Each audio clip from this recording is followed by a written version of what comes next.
Hi everybody. Black belt class, Wednesday, March 25th, 2020. How is everybody doing? I hope you're enjoying this gorgeous day outside. It is sunny and clear and a beautiful temperature here in Atlanta. I'm super excited to be here with you. I don't know about you all, but I am sore. I've been sore from working out with you all solid yesterday, today, and the day before that on Monday. But every time I work out, it helps alleviate that soreness, helps me get stronger. So I'm super grateful. Stop shaking the table, please. I'm super grateful to be here. Sorry about the video shaking. And we'll get started. Okay, so we're gonna start with some in and out switches. I just want a nice and easy side to side. Good job. We're gonna get the blood flowing. Good. Forward and backwards.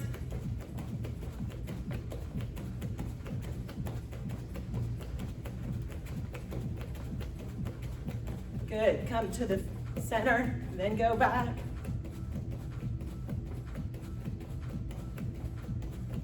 Put them both together. Like a throwing star. This is really good for the calves and to warm the body up. Good. In and out, front and back.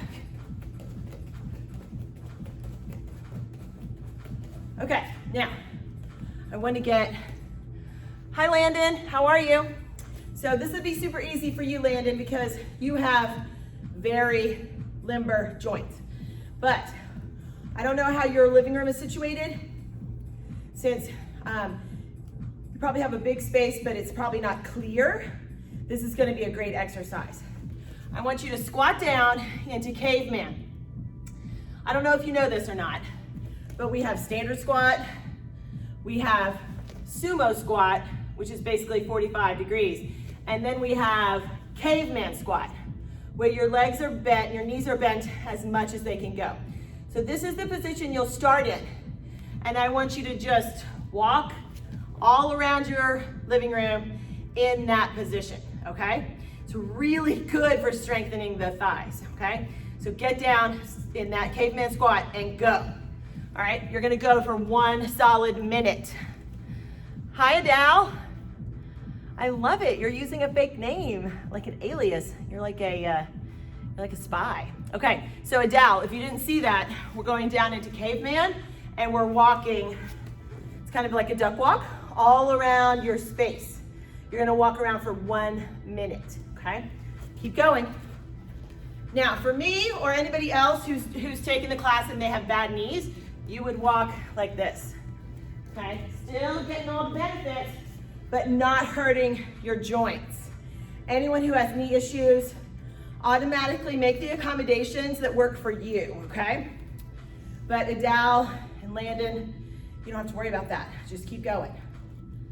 Thank you both for checking in though. I am updating your attendance in Kicksite, and we're gonna start to get back on track to get midterms and color belt stripes and all that kind of stuff in place, even though we're virtual. 4 more seconds, and time, stand up. Good, so now we're gonna do another type of crawl. It's really good for the shoulders and core, okay? Now, you all have seen me in class do the tabletop, where your knees are slightly off the floor, and we alternate touching shoulders. That's the position you're gonna be in. It's called a bear crawl. Now, you're used to bear walks, right? Which are when we do this, and we walk like this with straight legs. This is a bear crawl. So I want you in the crawl position, but your back needs to be completely tabletop flat. So I don't want you to be here, and I don't want your knees to be on the ground, because then your chest is higher than your bottom. So I want those knees up so that your tabletop is there, and then you're gonna crawl. Now, make tiny little steps. I want it alternating. Little, little, little, little, okay? 1 minute, go. Squeeze your core so you can keep that flat tabletop. Mr. Descartes, Mrs. Descartes, put something on Adele's back. Make him carry it so he doesn't drop it. Miss Eder, do the same thing. Keep Landon honest. I want you to all to maintain that flat back the whole time. That's what makes it best for your core and your shoulders, okay? Keep going. Oh, you went on class yesterday too, Adele? Okay, cool. I'll sign you in. Thank you for letting me know. Keep going. 20 more seconds. You can do it. You got this. 15 more seconds. We're getting that body warmed up.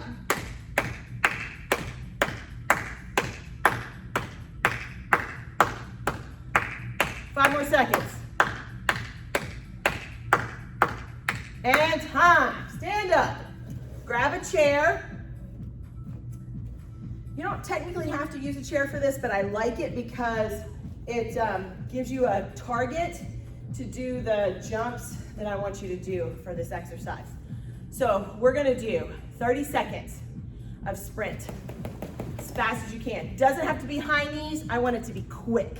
So rapid foot change, rapid, rapid, rapid. And then we're going to use the chair just to barely touch the chair and then jump. Barely touch the chair and jump. You're gonna do 5 of these,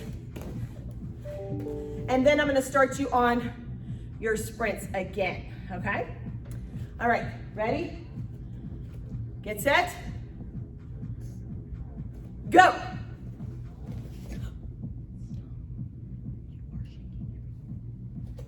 Keep going. That was 10 seconds. Come on, fast. Go, go, go, go. Come on, burn it out. 25 seconds in. Come on. And time. 5 chair jumps. Go. Let your tush hit that chair. Bounce off. Spring as high as you can to the ceiling. 3, 4, 5. Ready? Sprint. And go. Go, go. Come on. You can do it. You can do it. Looking at comments. All right, I've got everybody. Come on, keep going. Keep going. 10 more seconds. Come on, you got this. You can do it. 5 more seconds. All right, now in your chair. 5. Jump as high as you can.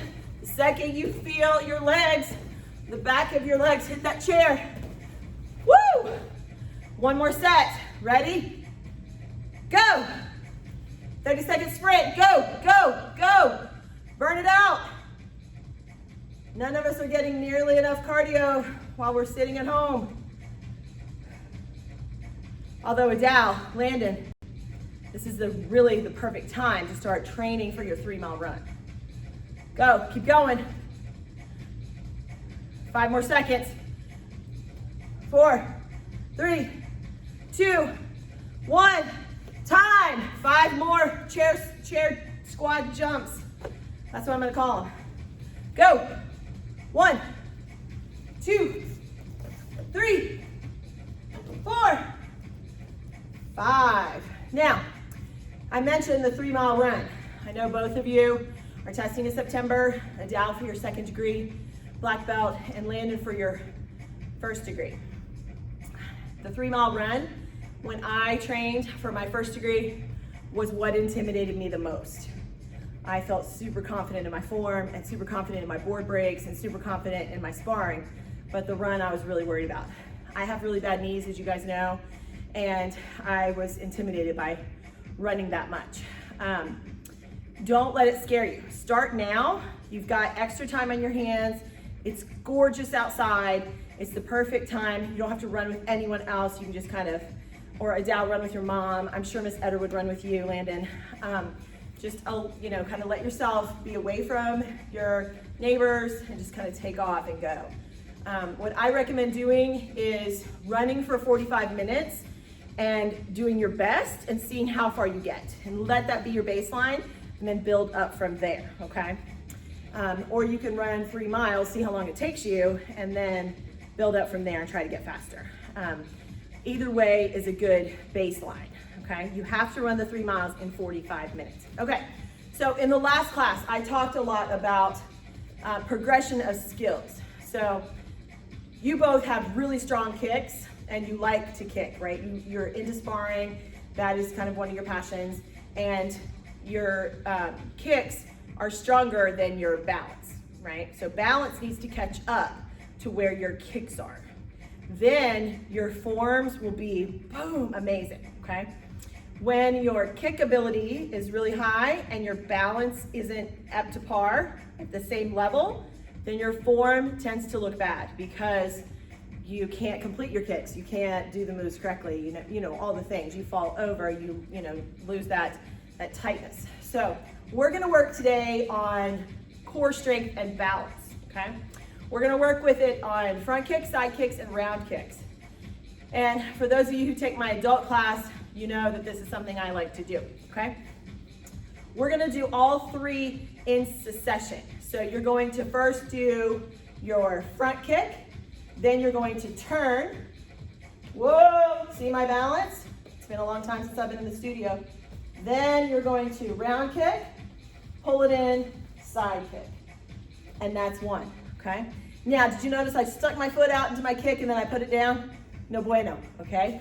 I want you to finish each kick. So front kick, turn, round kick, pull it in, side kick, put it down. That's 1, okay?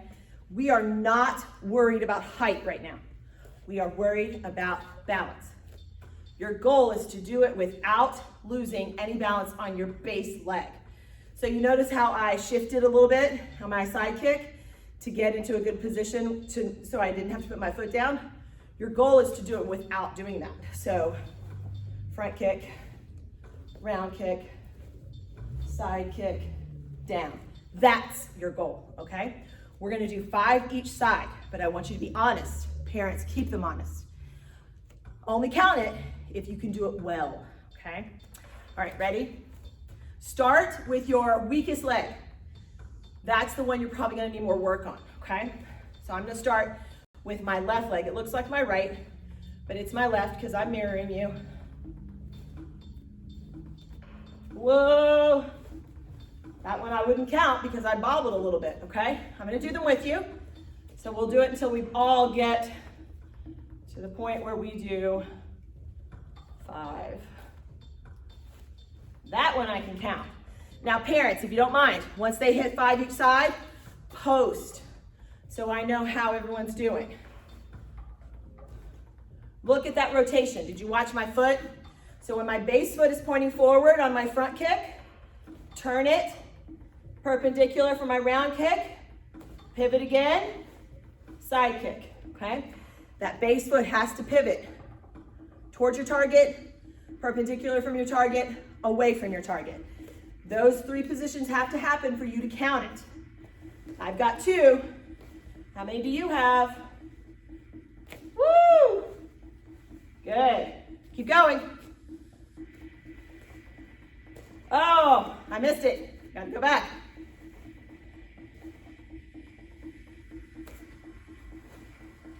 Woo! Slow it down. Don't go fast. You can go fast if you can do it and complete your kick. That was kind of a half, so I'm gonna do another. Woo!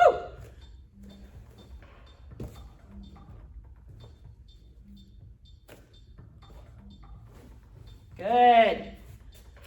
Keep going. 5 on each side. This takes a while sometimes. Wow. Missed it again. That week and a half off, man, it really killed my balance work. It's amazing how quickly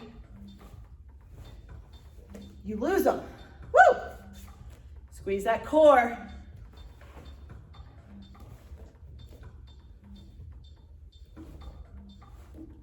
Mrs. Etter, this is something you can do with us too. Ah! Come on! Guards up the whole time. It'll help your balance.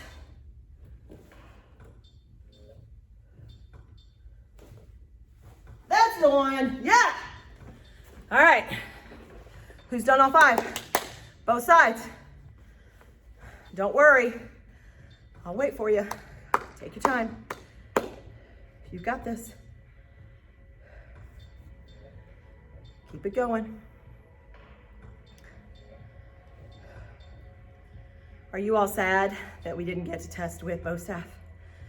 I'm kind of sad. I kind of thought we would start sword today and do our sword form. Landon, do you have a sword? I think you do.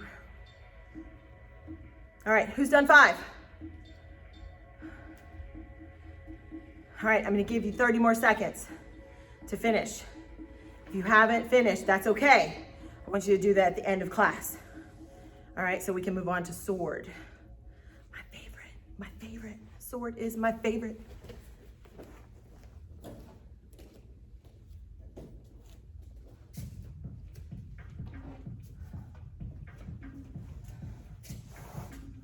Ten more seconds.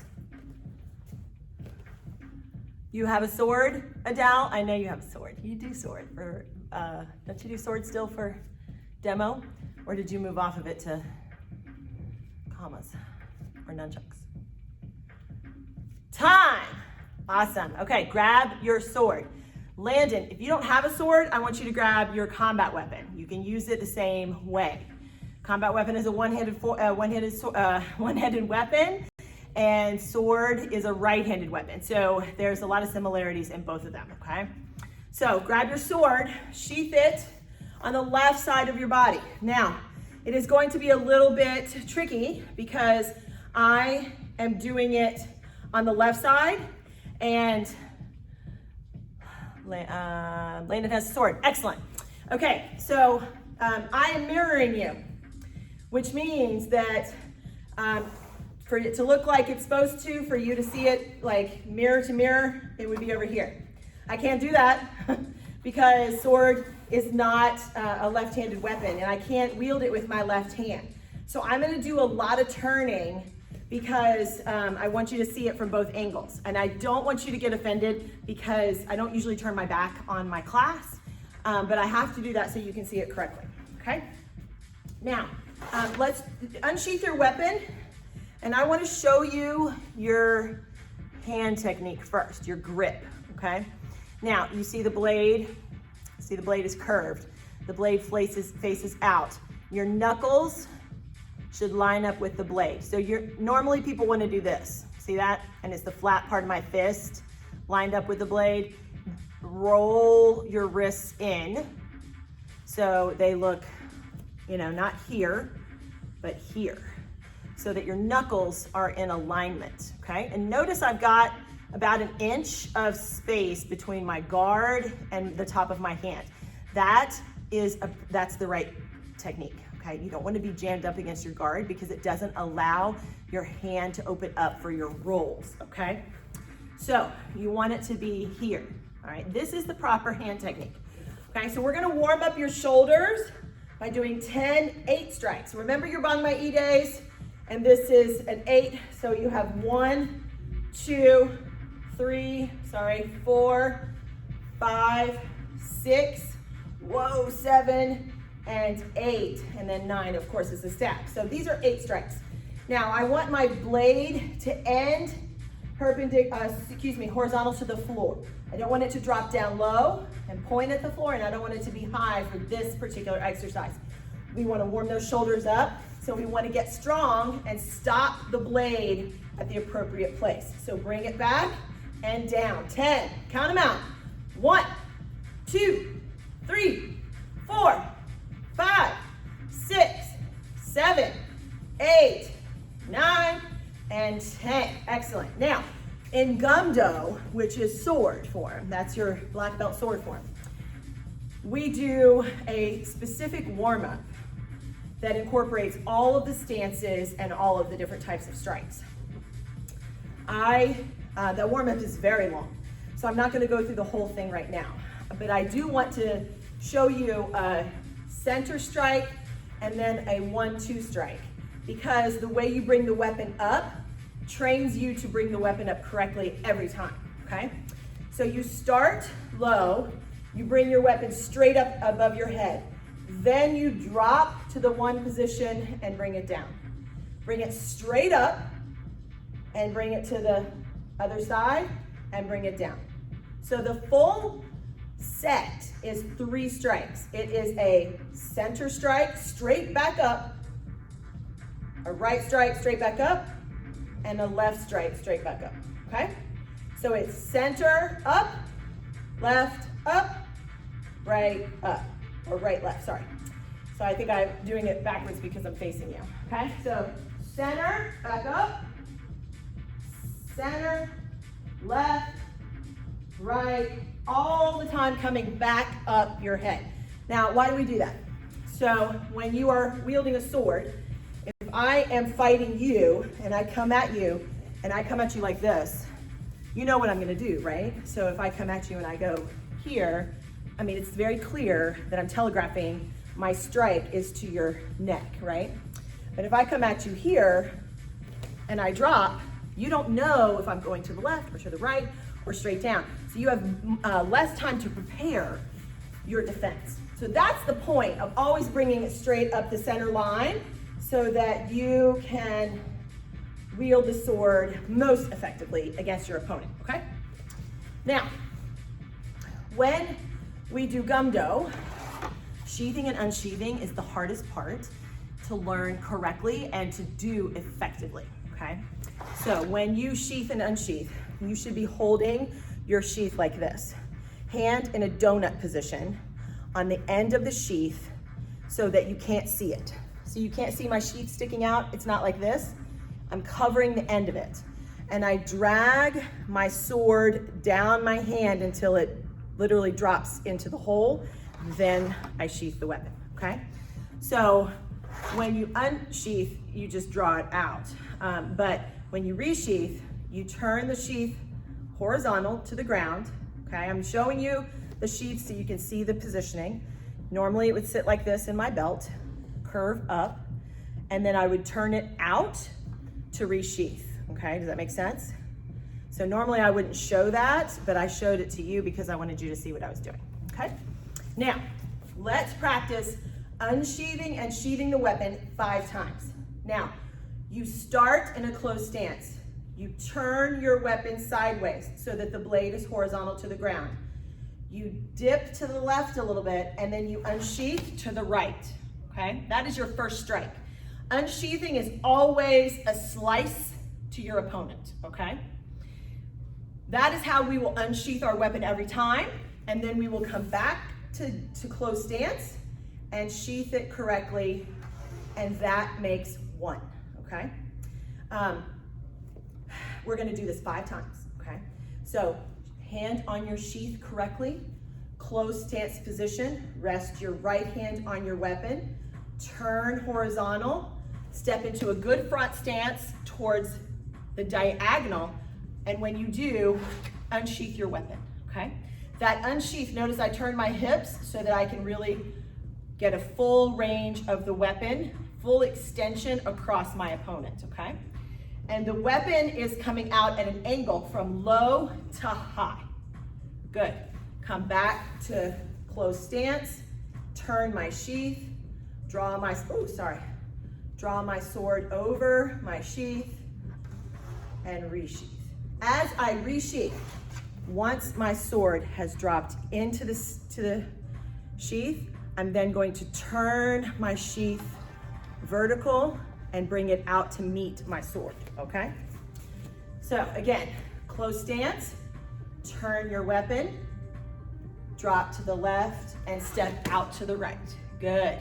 And then I have adjusted my sheath to be straight up and down. Step back to close stance, resheath your weapon, and back to belt. This might be something you have to stop the video, rewind, and do over and over and over again. I've done it hundreds and hundreds and hundreds of times until I feel like I can do it without looking, and I feel really confident with it, okay? So you notice I'm not looking at all. Turn my sheath, unsheath into that good front stance, back to closed stance. I'm bringing my weapon out to meet, my sheath out to meet my weapon. Good. Let's do it one more time. Turn my sheath and weapon horizontal, lane, unsheath, excellent. Come back to closed stance, resheathing the weapon. Now, the resheath is always very slow and deliberate. It is a drama builder in your form, okay?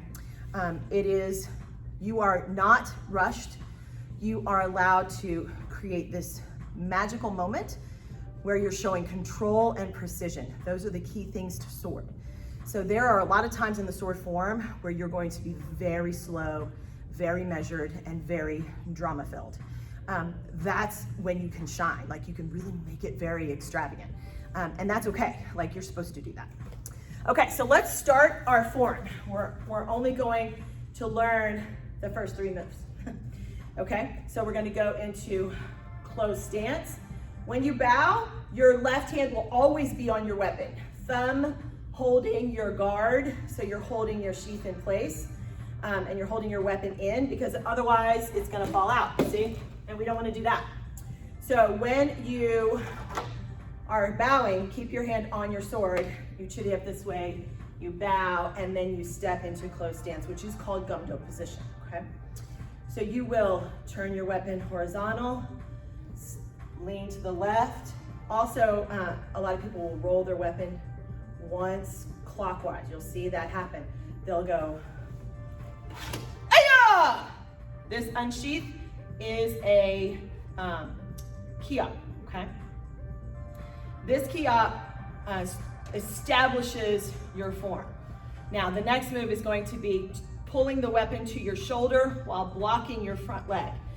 This is awkward. It was super awkward for me to learn, but your back hand is blocking your front leg while your sword is being reinforced on your shoulder, not on top, but on the outside of your arm. We did that a lot in bow staff, okay?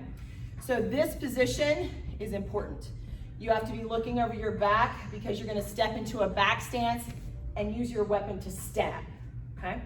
So what's happening is the story you're telling is that you have sliced your front opponent, but someone is coming from behind, okay? So you are stepping, you're blocking and stepping and stabbing at the same time, okay? This back stance, notice my weight is clearly on my back foot, and this is the only back stance in the entire form, okay? So it's important that you show it off really well, okay? Go back to ready position. Make sure when you resheath correctly every single time. Don't rush, because you need the practice and it's a good opportunity to do so, okay?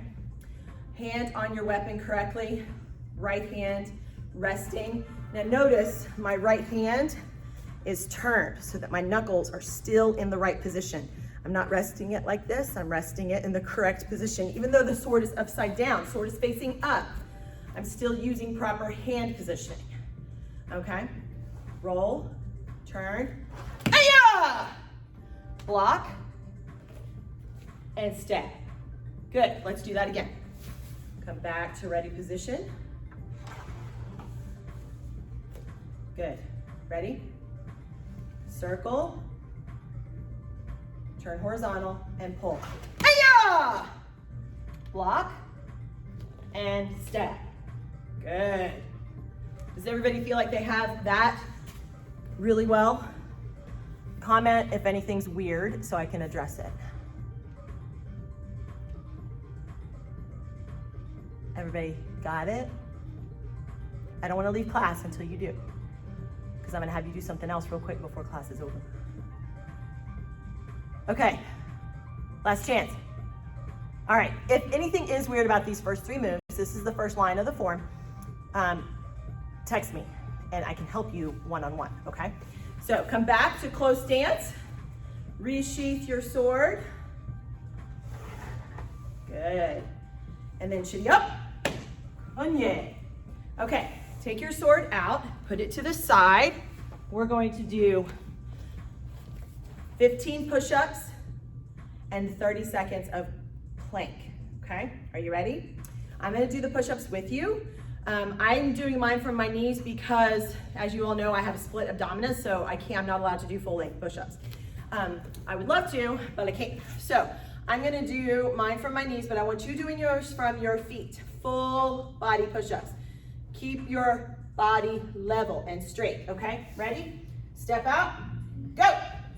1, count them out. 2, 3, 4, 5, 6, 7, 8, 9, 10, 11, 12, 13, 14, 15, all the way down and done. Hold that plank position. I'm gonna count out 30 seconds of plank. Ready? Go.